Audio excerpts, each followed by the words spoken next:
Well, what we often see is that religion is seen as something, for example, a set of ideas, a set of dogmas. And that has been corrected already over time because religion is also a practice. What I always say to people when I train them or when I write about it is that it also helps to see religion as a worldview, because everyone has a worldview. And that means that you create a kind of a left playing field, because everyone is in the same boat. Everyone has a worldview. But still then people can say, okay, I have a worldview that consists of certain ideas, and that's how I understand and approach the world and navigate through the world. But a worldview is not only ideas, it's also a very existential choice. So people are committed to certain intuitions, ideas, and they live them out. Maybe they even love what they think is true about the world.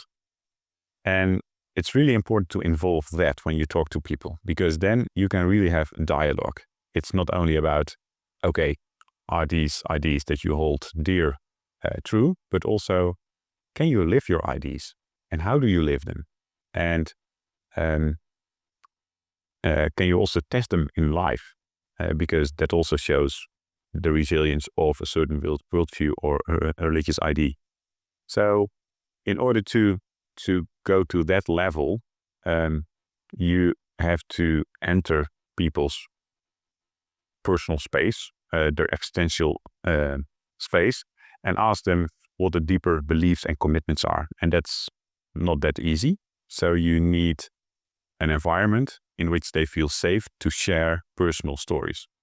So what I often do as a means to achieve that is storytelling. So I invite people to prepare a short story in which they share a story. So they're not analyzing, they're just sharing something that happened in their lives concerning worldview, concerning faith, religion. And then they share it. And the audience just listen. They don't comment, they don't analyze. They're only allowed to add another story.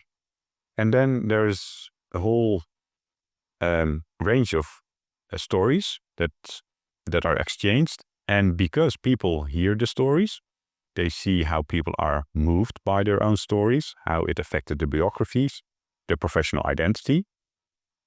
It's a kind of mirror. It's a point of reflection that also invites them to reflect about themselves and how they see religion and experience. So one story really helps to invite people to add another story. And it's also very moving what you hear, because you hear from many people from different areas of the world with different experiences, how they have dealt with religion. And after such a session, it's really as if you have seen into the deeper selves of people. And that's a privilege, but it's also a point of reflection. It makes you more empathetic, I think. Well, you really invite them to share their emotions. So what happened? What was maybe the temperature? What was the color of the room you were in? How was the atmosphere? How were people reacting? How was your mood that day? So you really ask them to activate all the senses and to keep the reflection mode, the cognitive side aside. So you really touch upon what I would say experiential knowledge, which is much broader than the cognitive knowledge. Well, I think that there's a lot of knowledge which is never shared, but which is available.